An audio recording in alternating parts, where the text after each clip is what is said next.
Pregando a Bíblia com Spurgeon. Tema deste sermão: um homem sozinho com Deus.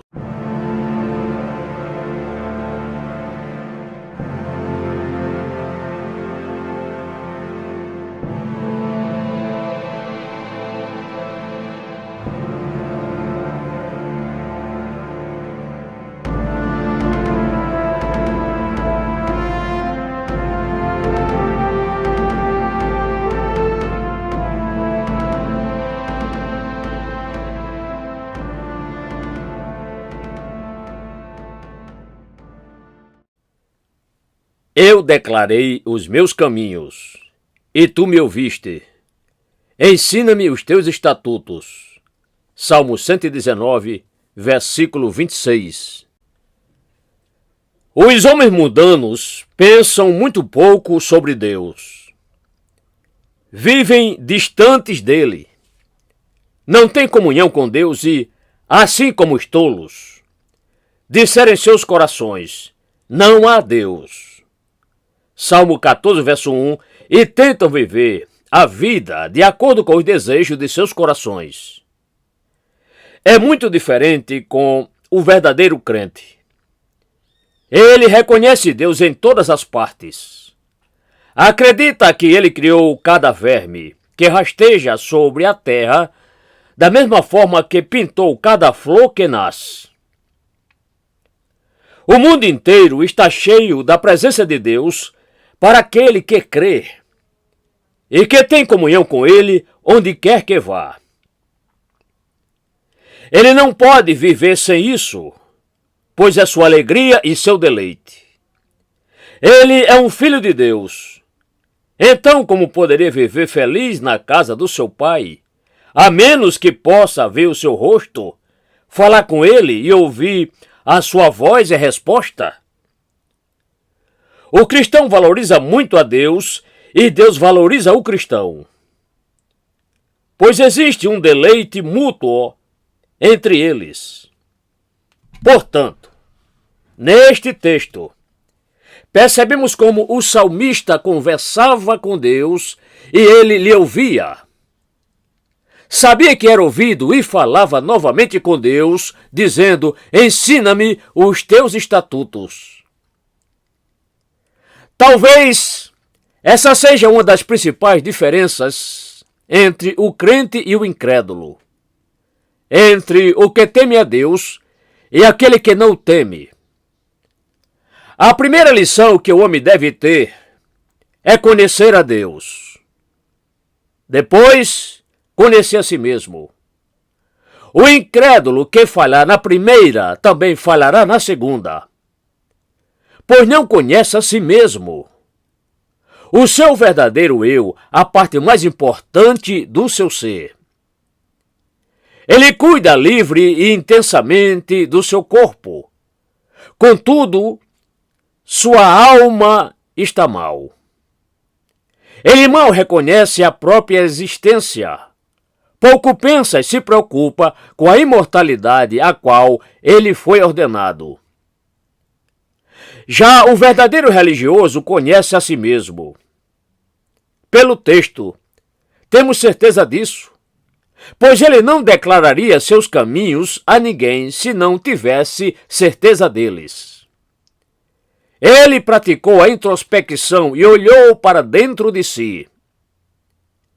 Ele praticou também o autoexame, estudando sua vida interior. Ele não afirma compreender completamente a si mesmo, pois o homem é o segundo grande mistério depois de Deus. Deus é o primeiro mistério e o homem é o segundo. Ele não compreende seus próprios caminhos, nem sempre entende seus próprios pensamentos ou segue as divagações tortuosas de sua mente. Mas, mesmo assim, sabe um bocado de si mesmo e quando se coloca diante de Deus, pode verdadeiramente dizer: eu declarei os meus caminhos e tu me ouviste. Dentre outras coisas, ele descobriu a sua própria ignorância, diante da qual finaliza sua oração dizendo: ensina-me. Ele é até ignorante mesmo em relação à vontade revelada de Deus. Então, ora, ensina-me os teus estatutos. Senhor, eu conheço o livro no qual eles estão escritos e posso aprendê-los pela letra. Mas ensina-os a mim em meu espírito, através do seu espírito, para que eu possa conhecê-los corretamente. Este deve ser o assunto de nossa meditação, que possamos chegar a ela olhando para o Senhor, pedindo que Ele abençoe a meditação de cada um de nós. Interpretarei o texto em dois sentidos, sendo o principal deles, penso eu, o homem de Deus sozinho com Deus.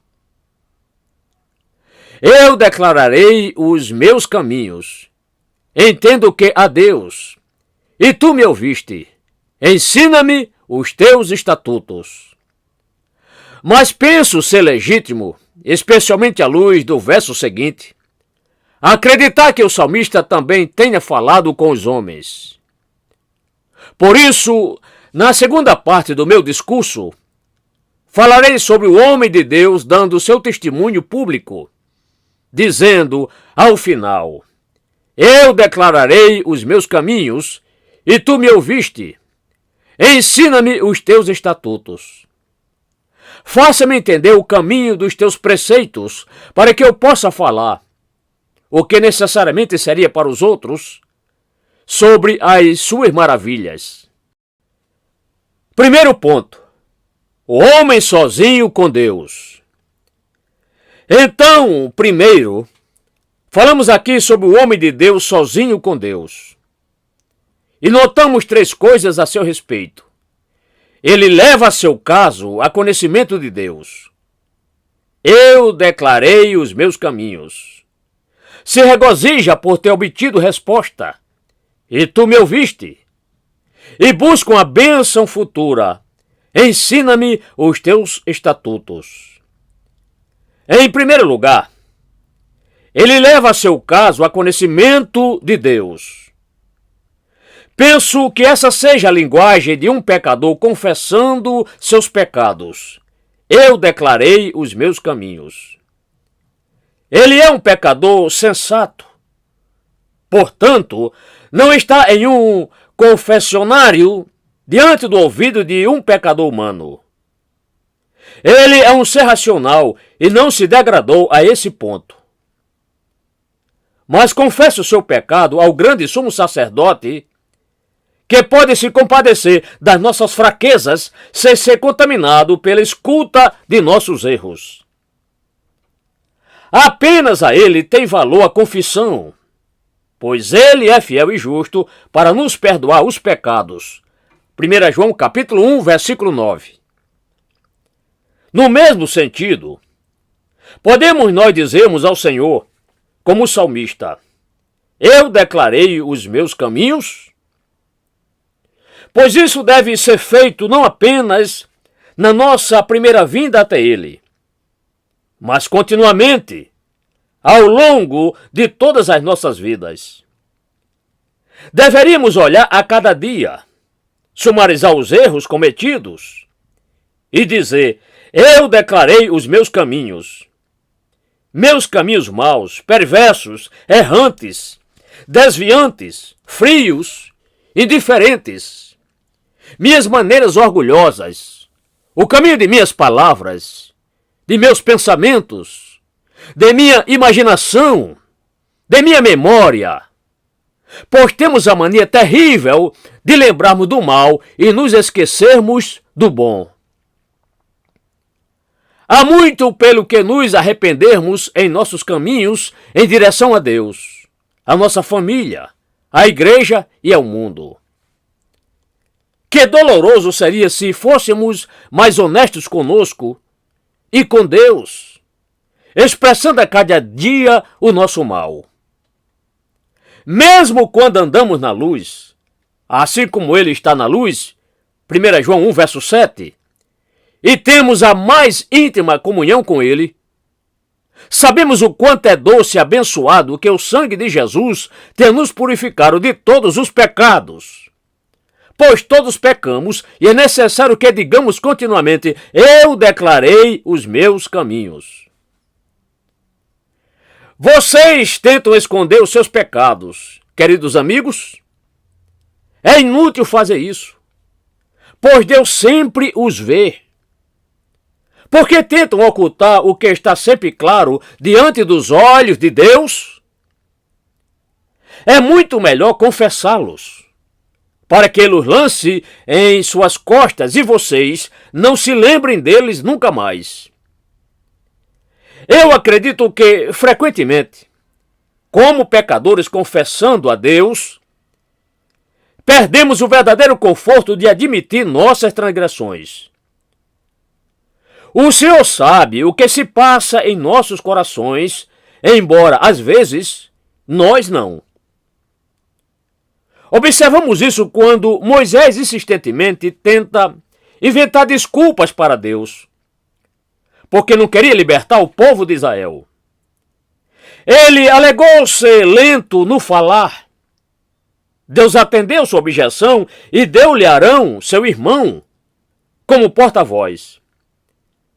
Então Deus disse a Moisés: estão mortos todos os homens que procuravam tirar-te a vida.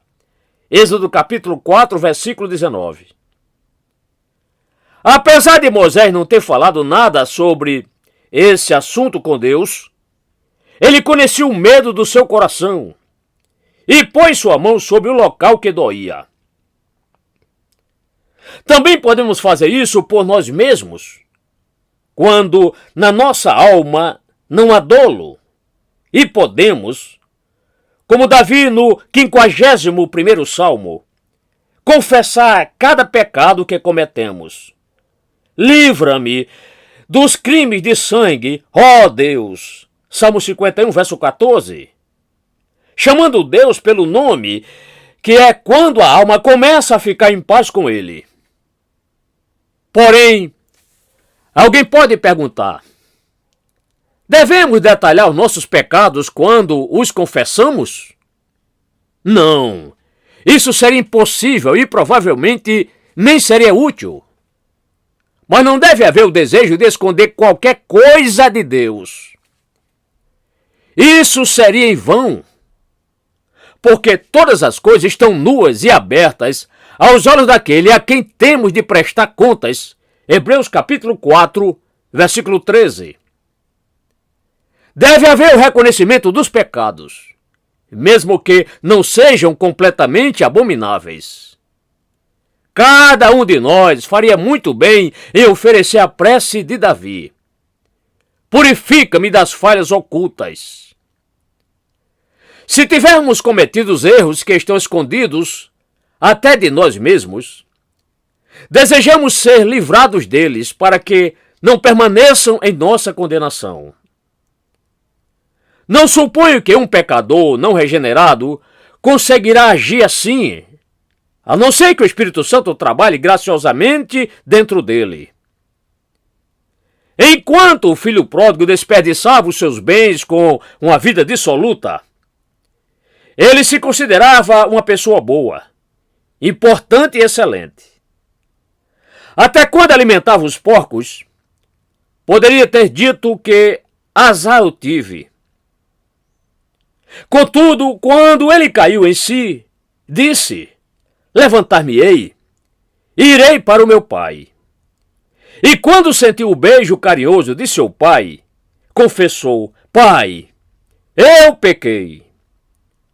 Não existe penitência tão profunda quanto o homem que diz a respeito dos seus próprios pecados: eu sei que eles estão perdoados, mas, ainda assim, sinto a dor deles em mim. É toda a angústia e a dor que eles colocaram, meu Senhor, em ti. Então, primeiramente, nosso texto fala da linguagem do pecador que confessa sua culpa diante de Deus, mas é mais do que isso. É próxima da conversa particular entre o paciente e seu médico, Eu declarei os meus caminhos. Vejam, há um pequeno quarto no andar de cima, onde há um paciente que o médico veio curar. O primeiro trabalho do médico é descobrir tudo o que pode sobre a doença do paciente. Então, ele começa fazendo perguntas sobre vários sintomas que foram observados. Ele se assegura de examinar a língua do homem doente. E vocês podem aprender muito, espiritualmente falando, sobre a condição do coração de um homem a partir do estado de sua língua. O médico também auscultará os pulmões, examinará o coração, verificará a temperatura do corpo e fará muitas perguntas. Não apenas sobre o que está na superfície, mas também sobre suas questões íntimas, até que o paciente possa dizer: "Pronto, doutor, eu já lhe disse tudo. O que irá prescrever para mim?" O doente está na mesma condição do salmista, quando diz ao seu Senhor: "Eu declarei os meus caminhos, e tu me ouviste. Ensina-me os teus estatutos." O texto descreve com muita precisão o estado de quando um paciente relata seus sintomas a um médico, que lhe prescreverá uma receita. Além do pecado ser um grande mal diante dos olhos de Deus, ele é também uma doença a que todos nós somos susceptíveis e que somente o grande médico pode curar. Nós bradamos contra o pecado e lutamos da melhor forma contra ele. Ainda que o velho homem dentro de nós, o corpo desta morte, como Paulo, Romanos capítulo 7, versículo 24, lhe chama. Lute contra essa nova natureza. Se não fosse pela graça divina, já teríamos sido derrotados. Então, a melhor coisa a fazer é declararmos a Deus os nossos caminhos. Suponhamos que eu diga: "Senhor, mesmo quando oro, os meus pensamentos vagueiam. Durante os problemas, eu me irrito e me rebelo. Quando alguma pequena dificuldade vem a mim nos negócios, eu não confio no Senhor como deveria. Às vezes percebo que, quando tento ser humilde, me torno desanimado. Quando me alegro, me torno presunçoso. Pareço um pêndulo, balançando de um lado para o outro. Eu não sei como conduzir o navio da minha vida, se entre a Sila deste pecado ou o Caríbdes daquele outro. Meu mestre, sou todo pó e cinzas. Sou menos que nada, apenas vaidade. Se o Senhor me perguntar o que me aflige, parece que tenho todos os tipos de doenças ao mesmo tempo. Algumas vezes estou febril e cheio de raiva, e em outras, tremo de calafrios como se não soubesse no que acreditar. Como se não houvesse um lugar ao qual eu possa me agarrar firmemente, tal qual a sua verdade. Às vezes, parece que estou com a doença incurável e, certamente, se não fosse por sua infalível medicina, o grande evangelho, minha alma teria definhado e morrido. No entanto, dentre todos esses sintomas malignos, há um sinal em que confio que seja bom. Eu não sei onde meu socorro está e busco pela cura apenas no Senhor. Sei que o seu precioso sangue me limpou. Eu confio somente nesse sangue. Assim o paciente fala ao bom médico, na medida em que consegue, o que sente e qual a sua doença de que padece. Também podemos usar outra figura para ilustrar o significado de nosso texto. É como um cliente contando a seu advogado tudo sobre seus negócios. É um caso jurídico difícil. a um acusador com provas gravíssimas. Ele apresentou as testemunhas de acusação. Tem toda a fundamentação necessária. O cliente diz que não sabe como suplicar por si mesmo, que não sabe mais o que fazer e pergunta ao advogado se há algo que possa lhe ajudar. O advogado lhe responde: eu preciso, primeiramente, saber de tudo sobre o seu caso, para que eu possa lhe aconselhar. Então, conte-me tudo. Agora, o Senhor Jesus, o grande advogado, já sabe tudo a seu respeito, mas insiste que vocês lhes digam tudo. Pois sempre é bom que vocês digam tudo a Jesus, consolo ou reclamação. Lembre-se de dizer tudo a Jesus. Não lhes escondam nada. Conte-lhe a complexidade de sua vida. Exponha tudo e não escondas as partes obscuras. Digam-lhe que seu acusador tem excelentes argumentos contra vocês e também terão muitas testemunhas, além da sua própria consciência, que já testemunha contra vocês. Não há a quem apelar, nem nos céus e tampouco na terra. Ninguém há que possa lhes defender, a menos que ele seja o seu advogado. Quão doce será esse advogado quando ele lhes disser que pode cuidar da sua causa, com sua justiça, sua vida, seu sangue e também sua morte, pois, e se algum homem pecar, temos o advogado com o Pai, Jesus Cristo, o justo. 1 João capítulo 2, versículo 1. Entretanto, não penso que tenhamos chegado ao âmago do nosso texto, até que reconheçamos que o salmista descreve também a comunhão com um amigo íntimo, a quem diz: eu te contei os meus caminhos. Quando duas pessoas se unem pela íntima amizade, criam o hábito de contar uma a outra tudo o que acontece em suas vidas. E se uma delas estiver em dificuldade, procura um amigo para se abrir sobre ela.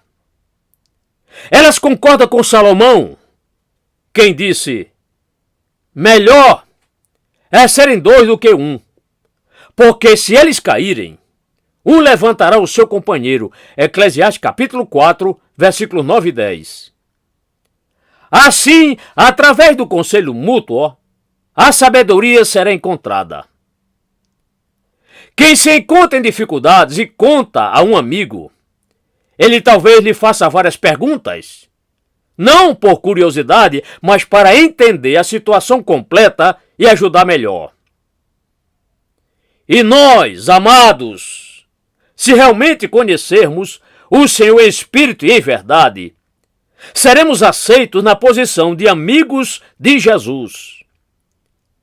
Ele falou aos seus discípulos: já não vos chamo servos, porque o servo não sabe o que faz o seu senhor. Mas eu tenho-vos chamado amigos, porque todas as coisas que eu ouvi de meu Pai vos tenho feito conhecer. João capítulo 15, versículo 15. Pois o segredo do Senhor está com aqueles que o temem, e ele lhe mostrará seu pacto. Salmo 25, verso 14. O Senhor, quando estava prestes a destruir a Sodoma e Gomorra, disse: devo ocultar de Abraão o que faço? Não podemos esconder nada do nosso Deus.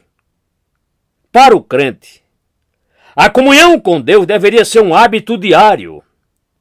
Deveríamos fazer dele nosso confidente em todas as coisas. Acreditem que, se não esperarem pela orientação de Deus, vocês errarão.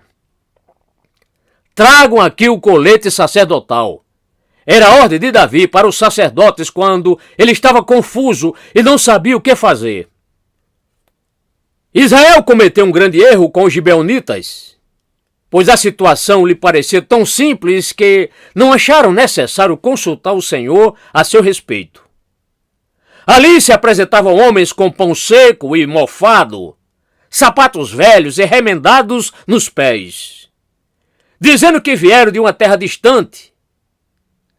A questão parecia tão óbvia para os israelitas que eles não pediram pelo conselho vindo da boca do Senhor e forneceram-lhes mantimentos, fazendo com eles um acordo de paz, o que não teriam feito se tivessem consultado Deus. Acredito que o povo de Deus poderia evitar muitos males e dificuldades se levasse a ele os problemas através da oração. É nas coisas mais simples que cometemos os maiores erros, porque pensamos saber o que fazer e não aguardamos a orientação do Senhor. Aquele que se guia pelo próprio entendimento confia em uma cana quebrada que certamente falhará quando for mais necessária.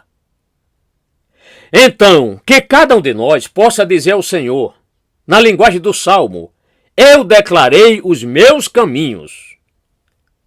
Até agora, estivemos pensando no crente que leva seu caso ao conhecimento de Deus. Agora, em segundo lugar, o veremos se regozijar por ter obtido resposta de Deus. E tu me ouviste. Não posso expressar o quanto meu coração se comove com a doçura desta pequena frase. Deus, o Senhor, me ouviu? Que misericórdia de sua parte! O Senhor controla todo o universo e governa todas as coisas. As mais doces melodias são cantadas em seu louvor. E mesmo assim, o Senhor me ouviu. Eu não estava cantando louvores, mas confessando os meus pecados. Eu não estava contando a história de todas as suas maravilhosas obras, mas de meus próprios trabalhos fracassados, de minhas tristezas e preocupações. O Senhor bem poderia ter dito, essas coisas são muito pequenas, muito insignificantes para serem trazidas diante de minha presença. Mas não o fez, pois o Senhor me ouviu. Mas existe algo ainda mais maravilhoso do que sua benevolência, penso eu, e é a sua paciência. É incrível que ele nos ouça e que, quando nossa triste história lhe é contada, ele não se afasta pela grandeza da sua ira, nem nos destrói totalmente. Acho que se vocês contassem tudo o que está nos seus corações para seu amigo mais íntimo, ele nunca mais falaria com você. Lemos muitas biografias encantadoras de homens e mulheres, porém, se de fato toda a vida deles fosse escrita, o que devemos agradecer por ser impossível, o livro não seria digno de ser lido. No entanto, o Senhor nos ouve nas coisas que temos que confessar a Ele, nas que não deveríamos confessar, nas que não conseguimos confessar e nas que não podemos confessar a qualquer ouvido humano. Ainda assim, Ele não se vira de costas para nós em desgosto. Seus olhos puros e santos olham apenas para a iniquidade com a máxima repugnância. Ele odeia o pecado de uma forma que mal podemos imaginar. Mesmo assim, quando um pecador em penitência se confessa, ele escuta pacientemente todo o lamento, sentindo nada além de piedade e amor pelo interlocutor culpado. Isso é verdadeiramente maravilhoso e muito diferente dos modos dos homens. Uma pessoa provavelmente diria, o que me contou, amigo, gostaria de nunca ter ouvido, pois nunca mais confiarei em você. Jamais imaginei que você fosse tão mau. Não esperaria isso de você. Você me contou coisas que me fizeram perceber que eu estava criando uma víbora no meu ninho. Nunca mais volte em minha casa. Você é uma pessoa com quem eu não quero estar associado de forma alguma. É assim que os homens falam. Contudo, quando contamos tudo ao Senhor, Ele não nos rejeita e ainda diz: embora vossos pecados sejam como escarlate, eles serão tão brancos como a neve. Embora eles sejam vermelhos como o carmesim, eles serão como lã. Isaías capítulo 1, versículo 18. Ele apaga os nossos pecados e as nossas transgressões, soprando-os como a nuvem que passa. Bendito seja o seu santo nome. Quando o salmista diz, e tu me ouviste, ele quer dizer que o Senhor lhe ouviu com simpatia. Existem várias formas de se ouvir uma história. Quando tenho de lidar com o caso de um luto profundo, não sei se vocês já tiveram essa lição, mas vou lhes contar como eu ajo. E pode ser que seja prudente vocês fazerem o mesmo, especialmente se vocês forem jovens pastores. Se vocês tiverem de lidar com um caso de luto muito profundo, segurem a língua. Deixe a pessoa falar e contar os detalhes mais dolorosos. Talvez esses detalhes não sejam muito interessantes a vocês, mas se pararem de ouvi-los, interromperão o processo de cura daquele pobre coração que sangra pelo luto. Permita ao sofredor contar tudo e não se preocupe com o tempo que pode levar. De vez em quando, interrompa com uma ou duas palavras de simpatia. Seja verdadeiramente empático. Permita que a alma perturbada expresse tudo.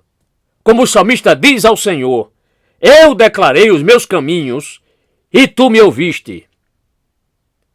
Se vocês agirem assim, o enlutado irá embora falando: fui tão consolado com a visita ao pastor ou ainda com aquele amigo. Isso me fez muito bem. Mesmo sabendo que você não fez nada além de ouvir, saiba que é a melhor coisa que poderia ter feito. Uma pequena menina certa vez disse à sua mãe: não consigo entender porque nossa vizinha fica tão feliz de que eu vá visitá-la. Ela perdeu o bebê, senta-se e chora, e diz que eu sou um grande conforto para ela. Mas, mãe, eu nunca digo nada. Apenas coloco os meus braços em torno dela e choro também. Oh, mas essa é a melhor forma de confortar os que sofrem. E é o que Jesus faz por vocês quando se aproximam dele. Ele se sente tocado pela nossa enfermidade e isso permite que suportemos o sofrimento que tão gravemente feriu nosso coração. Tu me ouviste. Mesmo que pareça não haver resposta, é um grande conforto para nós sermos ouvidos por ele.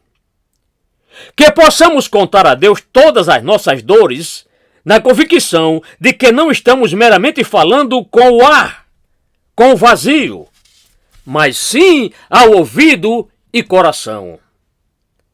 Não há conforto como esse. Vocês que se lamentam e que amam seu abençoado nome, tentem fazer isso.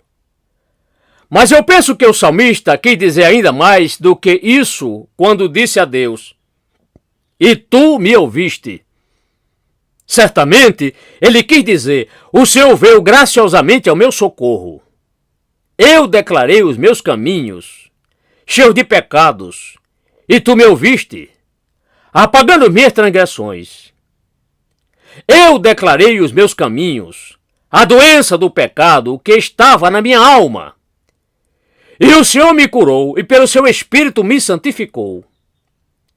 Eu declarei os meus caminhos, minhas dificuldades legais, as palavras de meus acusadores. E o Senhor me ouviu respondendo-lhes, enviando tanta alegria e paz à minha alma que ousei até clamar mais alto. Quem acusar alguma coisa aos escolhidos de Deus? É Deus quem o justifica. Quem é o que condenará? É Cristo que morreu, sim, que foi ressuscitado. Romanos capítulo 8, versos 33 e 34. Eu lhe contei todos os meus caminhos, como um amigo verdadeiro e fiel. E o Senhor não poupou esforços para me ajudar. Quando o Senhor deu o seu Filho para me redimir e o seu Espírito para me santificar, também deu a providência para me socorrer e a sua presença para me confortar. Tu me ouviste e eu não chorei em vão. Queridos irmãos, essas palavras não são maravilhosamente ricas? Ao falá-las a vocês, pareço ter apenas deslizado na sua superfície, como uma andorinha que toca o riacho com a das asas e depois se levanta rapidamente.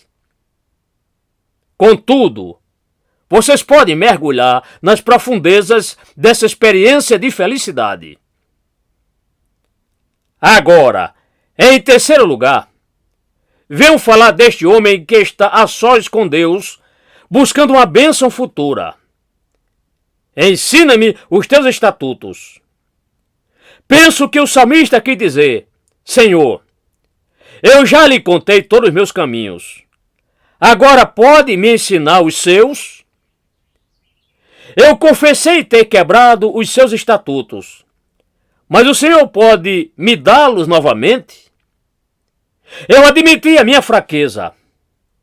O Senhor pode me fortalecer para que eu possa andar nos caminhos dos seus mandamentos? Falaremos deste pedido. Ensina-me os teus estatutos, da mesma forma como falamos dos outros. Eu, como pecador, confessei ao Senhor meus maus caminhos. O Senhor me ensinará os teus estatutos, que eu não peque mais? Ensina-me como ser santo. Ensina-me a me arrepender, porque o arrependimento é um dos estatutos do Evangelho. Ensina-me a orar, pois isso deverá me manter puro e a prece é um dos estatutos do Evangelho. Ensina-me a vigiar contra a tentação. Ensina-me a buscar nas Escrituras. Ensina-me a me entregar ao Senhor como sacrifício vivo, o que é o mínimo que posso fazer. Ensina-me para que eu não mais me afaste de ti. Não possa mais seu espírito afligir. Em seguida, o texto quer nos dizer: sou um paciente e o Senhor é o meu médico. Eu lhe disse os sintomas de meu caso, agora o Senhor me ensinará os seus estatutos para que eu seja curado? Eu sei que a sua palavra tem poder de curar, pois está escrito que ele enviou a sua palavra e os curou. Salmo 109, versículo 20. Agora, Senhor, cure as feridas que ainda sangram em minha consciência, em nome de Cristo Jesus, o Verbo encarnado. Cure o meu entendimento obscurecido através da iluminação do seu Espírito pela sua palavra. O Senhor sabe qual é a minha doença, pois a sua palavra é o maior remédio e contém a cura para todos os males espirituais. O Senhor sabe o que será melhor para o meu caso. Ensina-me os teus estatutos. Da mesma forma, no caso de um cliente que consulta um advogado, o versículo diz isto: eu declarei os meus caminhos ao Senhor, meu grande advogado. Agora ensina-me os teus estatutos. Eu lhe imploro, para que eu tenha sabedoria para encontrar meus acusadores no futuro. Ensine-me os seus caminhos, Senhor, e guie-me por caminhos seguros, por causa de meus inimigos. Ensina-me os teus estatutos, para que eu não dê motivos para meus inimigos me acusarem. Faça-me sábio, pois tenho que lidar com as artimanhas do maligno e com a malícia do mundo. Ensina-me quando ficar em silêncio e quando falar. Dê-me a sabedoria do mestre, que confundiu os seus adversários, por mais que o provocassem para encontrar alguma falha. Ensine-me a viver uma vida tão inocente e pura, onde eu possa ser sábio como uma serpente e inofensivo como uma pomba. Eu lhe contei sobre as dificuldades dos meus caminhos e de como os meus adversários buscam me destruir. Ensina-me os teus estatutos, para que eu possa escapar como um pássaro da armadilha do caçador. Então, como um amigo falando ao outro, esta passagem quer dizer: eu declarei os meus caminhos, agora ensina-me os teus estatutos. Senhor, que nunca perca a sua amizade. Meu grande amigo, eu já lhe disse quanto sou negligente e quanto tenho sido ingrato e injusto com o Senhor, que não se irritou comigo. Comprometa-se em me consertar. Eu rogo ao Senhor. Faça do seu pobre amigo uma pessoa melhor. Alguns dos meus pecados são oriundos da minha ignorância. Então ensina-me os teus estatutos. Muito disso surge do meu coração corrupto, então, Senhor. Santifica-o pelo poder da sua palavra purificadora. Jesus não suporta a ideia de perder a sua amizade. O Senhor me ensinou a doçura dela. Por favor, não a tire de mim, porque se eu a perdesse, seria o mais miserável de todos os homens. O pecador que não for regenerado não conhece esta doçura do seu amor, porque assim como o porco se contenta com sobras. Contudo, eu ainda não comi o pão dos céus, e se eu perder a sua amizade agora, ai de mim, pois sem dúvidas estarei incompleto. Um homem pobre, que sempre foi pobre, não conhece as dores da pobreza como um imperador ou o príncipe que se torna um mendigo. Deve ter sido uma visão muito triste ver Belisário, o valente general, rebaixado a ponto de virar um mendigo nas ruas de Roma. Assim é com o crente que perde a amizade do Senhor, pois ele se torna duplamente condenado. Haveria dois infernos para aquele que olhou rapidamente para o céu, comeu do pão dos anjos e perdeu tudo, sendo expulso para sempre. Bendito seja o nome do Senhor, e que esse não seja o caso de um verdadeiro crente. E para que não seja o seu caso, faça esta oração. Ó Senhor, ensina-me os teus estatutos. Sou um pobre e ignorante. Meu bendito amigo, a quem confessei a minha ignorância, ensina-me e serei um estudioso. Por favor, não me exclua da sua classe, porque é um mestre maravilhoso. Até os anjos ficarão maravilhados se o Senhor fizer de mim, que sou um tolo, um bom aluno. Aqui estou, Senhor. Ensina-me os teus estatutos. Segundo ponto. O homem de Deus dando seu testemunho público. Agora, por alguns minutos, voltemos para a segunda parte de nosso texto, que fala sobre o homem de Deus que dá seu testemunho em público. Em primeiro lugar, de acordo com nossa forma de interpretar o texto, temos um homem de Deus que deu seu testemunho público. Ele falou sobre a sua vivência. Ele não falou sobre algo que ele leu a respeito, mas diz: eu declarei os meus caminhos. Caminhos pelos quais ele mesmo caminhou. Lugares por onde ele mesmo passou. Eu lhes falei sobre os meus caminhos errados. E lhes avisei sobre os males que estão à espreita nos caminhos do pecado. Contei a eles sobre as feridas que abri na casa do pecado e os adverti para que não caminhassem por lá. Também lhes contei sobre os caminhos da penitência, pois o Senhor graciosamente me deixou entrar, sobre a amargura de chorar pelo pecado e a doçura do perdão, como fui conduzido pela sua lei até Cristo, deixando de confiar em qualquer outra coisa que não o Cristo.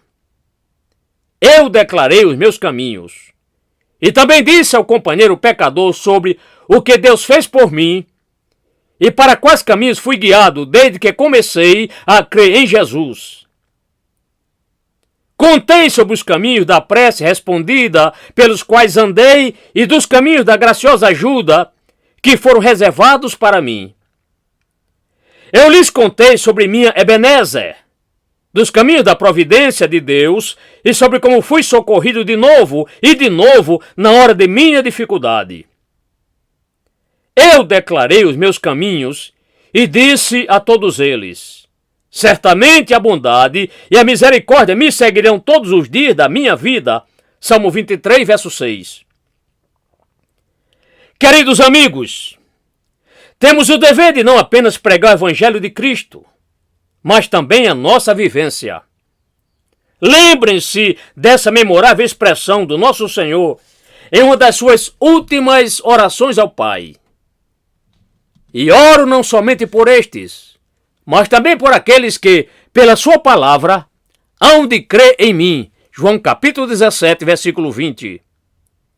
Note que ele diz pela sua palavra. Não é a palavra dos outros, mas a de Deus, que pode se tornar a palavra dos outros se houver sua apropriação através da vivência. A palavra de Deus nunca apareceu tão vívida quanto quando um homem a exprime através de sua própria alma. Vocês leram sobre isso neste abençoado livro. Mas quando houve um homem de Deus falar, eu experimentei e lidei com isso. E provei que é verdade.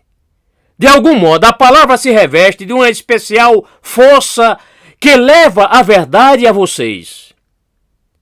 É por isso que esse servo de Deus é capaz de dizer: eu declarei os meus caminhos. O salmista não declara seus caminhos com vistas a qualquer glória em vão, mas tão somente para glorificar a Deus. Tampouco fala de si mesmo, senão com o intuito de persuadir outras pessoas a caminhar pelos caminhos do Senhor, pelos quais fora graciosamente guiado. Devemos sempre ser cautelosos sobre a forma como falamos de nós mesmos. Faríamos bem se pudéssemos falar como o apóstolo Paulo. Porque não pregamos a nós mesmos, mas a Cristo Jesus, o Senhor, e a nós mesmos, vossos servos, por causa de Jesus. 2 Coríntios capítulo 4, versículo 5. Quando falarmos de nós mesmos, isso deve ser apenas uma pequena pedra na joia inestimável da bondade do Senhor, pois eu declarei os meus caminhos. A sequência do versículo, e tu me ouviste, nos ensina que Deus ouve este homem. Que trabalho solene é pregar se tivermos Deus como ouvinte. Você sabe como Richard Baxter, pastor puritano britânico, 1615 a 1691, se sentia sobre esse assunto. Eu preguei como se nunca mais pudesse pregar novamente, e como um homem moribundo prega para outros moribundos. Portanto, que preguemos como se soubéssemos que cada palavra que proferimos foi escrita por um anjo, e que o próprio Deus estava ouvindo tudo o que dissemos.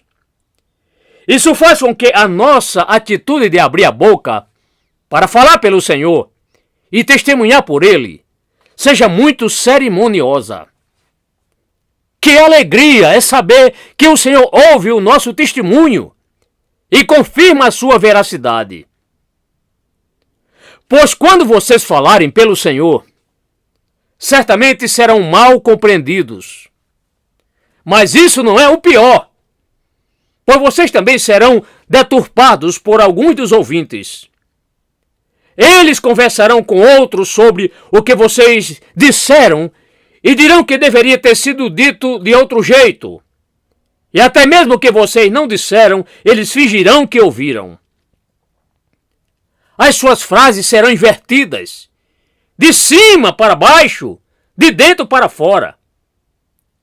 Falo por experiência própria, pois já comprovei que é praticamente impossível dizer uma palavra ou duas que alguém não possa deturpar. Esse é um grande mal debaixo do sol, que aquele que fala não seja julgado segundo as suas próprias palavras, mas segundo o que os homens colocam em sua boca, fazendo-as mesquinhas, de modo que aquilo que estava mais distante de seus pensamentos, que lhe for mais abominável, seja-lhe atribuído, quando em verdade nada daquilo foi dito. Todavia, se acontecer com vocês, quando passarem por essa situação problemática, recorra à declaração do salmista: eu declarei os meus caminhos, de forma honesta, simples, clara, e com o mais puro desejo de glorificar a Deus e abençoar os seus semelhantes, pois e tu me ouviste. Eu apelo ao Senhor, que sabe o que foi dito. O Senhor é o supremo juiz e eu lhe trago o meu caso. Quando, com lágrimas no olhar e palavras trêmulas, minha querida irmã, você falar a alguém sobre o Salvador, que seja um conforto para você saber que o Senhor a escuta atentamente e que possui um registro no livro de memórias, onde todas as sagradas atitudes feitas por Ele estão gravadas. Meu querido irmão, talvez você se considere sem nenhum talento ou dom especial, mas continue a falar de Jesus sempre que puder. E alguém ouvirá o que você tem a dizer. Mesmo que sua fala seja cheia de erros gramaticais e algumas pessoas zombarem de você por causa disso, e isso muito lhe entristecer, tenha certeza de que está falando com toda a sinceridade de seu coração. Não digam uma palavra a menos porque escarnecem de vocês. Na verdade, falam mais, pois tem a dupla vantagem de levar um pouco de diversão às pessoas ao mesmo tempo que lhes faz bem. Não se assustem, nem se preocupem. Apenas sigam adiante na obra com o Senhor. E se realmente cometerem algum erro e usarem a palavra errada, digam: oh, mas o Senhor sabe o que eu quis dizer. O Senhor sabe porque a palavra foi dita com simplicidade de alma e sinceridade de coração. Se não foi a palavra mais correta, ou se em alguma ocasião zombaram de mim, o importante é que o Senhor me ouviu. Minha última palavra sobre tudo isso, ela cabe muito bem com a interpretação do texto, é que o salmista precisa aprender mais sobre Deus. Então ele orou: ensina-me os teus estatutos. Agora que me tornei um professor para os outros, ensine-me. Nenhum homem pode ensinar se não quiser aprender primeiro. Qualquer pessoa que tenha finalizado seus estudos nunca poderá educar os outros. Devemos estar continuamente progredindo se quisermos guiar os outros. Tenho certeza que cada irmão aqui, que está engajado no trabalho do Senhor, verá que precisa de alimento fresco para a mente todos os dias. Ele precisará comer em dobro, porque precisa alimentar os outros e a si mesmo. Ele não precisa encher o cesto apenas para quem vai comer, mas também para quem semeia. Então ele precisa do dobro, ou até 7 vezes mais, para que possa ter o suficiente para os outros e para si mesmo. Ensina-me os teus estatutos. Eis uma boa oração para ser apresentada por vocês, meus bons amigos, que são recém-chegados na igreja. Eu sempre me alegro em saber que estão fazendo bem, frequentando a escola dominical ou o grupo de evangelismo, para tentar falar de Jesus. Mas lembrem-se que vocês precisam aprender muito para poder ensinar aos outros. Esse comentário se aplica especialmente a alguns de vocês. Eu não lhes impediria, nem por um minuto, de tentar ensinar aos outros o que sabem. Mas eu lhes imploro que tentem aprender um pouco mais. Outra noite, um querido irmão contou a vocês a história de um homem que ouviu seu pastor dizer que todos eles deveriam tentar ensinar algo a alguém. O pobre homem saiu da galeria alegre por poder ensinar algo. O pastor, contudo, disse: eu não me referia a você, pois você conhece apenas o abecedário. Mas o homem respondeu: mas há algumas crianças acamadas que não conhecem o abecedário. Então isso eu posso ensinar a elas. Bem, há algo que podemos aprender nesse caso. Mesmo que você saiba apenas alguns pedaços do Evangelho, pode ensiná-los a quem não os conhece. Ao mesmo tempo, querido irmão, quanto mais você puder aprender, mais poderá ensinar. Então não desistam do bom hábito dos dias de sábado de ouvir pelo menos um sermão. Eu gostaria de dispensar várias pessoas pela metade do domingo, quero dizer, vocês cristãos mais experientes, para que saiam e vão ensinar os outros. Mas gostaria também de trazer alguns jovens que estão sempre no trabalho e não vêm alimentar o espírito tanto quanto deveriam. Eles deveriam cuidar de suas almas tanto quanto do trabalho. Devem ser ensinadas, ou seus ensinamentos logo se tornarão voláteis e fracos. Com toda honestidade e sinceridade, que possamos, cada um de nós, orarmos: Senhor, ensina-me mais, para quando me ouvir da próxima vez, haja mais ensinamentos seus, e que os homens que me ouvirem possam ficarem ainda mais impressionados com eles, porque aprendem mais a respeito do Senhor. Que possamos, em primeiro lugar, ir até Ele, aprender com Ele, falar com Ele, aprender ainda mais com Ele e então ir em direção aos outros para falarmos com eles sobre Deus.